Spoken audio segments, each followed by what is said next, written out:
കോൺഗ്രസ് പ്രസിഡൻ്റായ വിദേശികളെക്കുറിച്ച് പഠിക്കാം.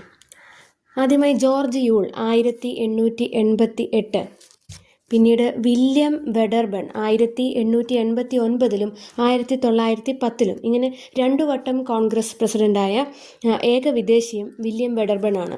ഇനി Alfred web 1894, Henry cotton 1904, Annie Besant 1917.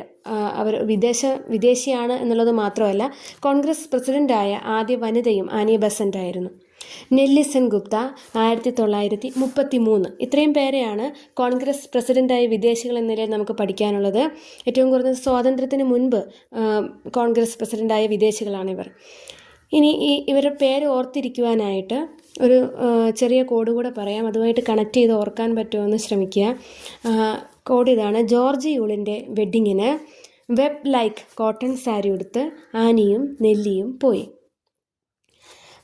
George യൂളിനെ ഓർക്കാം. അതുപോലെ വെഡ്ഡിങ് എന്ന് വരുമ്പോഴത്തേക്കും വെഡർബണിനെ ഓർക്കുക. വെബ് ലൈക്ക് എന്ന് പറയുമ്പോൾ ഒരു വല പോലെ തോന്നിക്കുന്ന ഒരു കോട്ടൺ സാരി എന്ന് മാത്രം ചിന്തിച്ചാൽ മതി. വെബ് ലൈക്ക് വരുമ്പോഴേക്കും ആൽഫ്രഡ് വെബിനെ ഓർക്കുവാൻ വേണ്ടി ശ്രമിക്കുക. അതുപോലെ കോട്ടൺ എന്നുള്ളത് ഹെൻറി കോട്ടണുമായിട്ട് കണക്ട് ചെയ്യുക.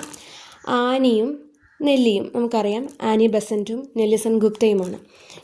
ഈ ഒരു ചെറിയ കോഡ് ഓർത്തിരിക്കുകയാണെങ്കിൽ കോൺഗ്രസ് പ്രസിഡൻ്റായ വിദേശികളുടെ പേരുകൾ അതേ ഓർഡറിൽ തന്നെ നമുക്ക് ഓർത്തു വയ്ക്കാൻ സാധിക്കും.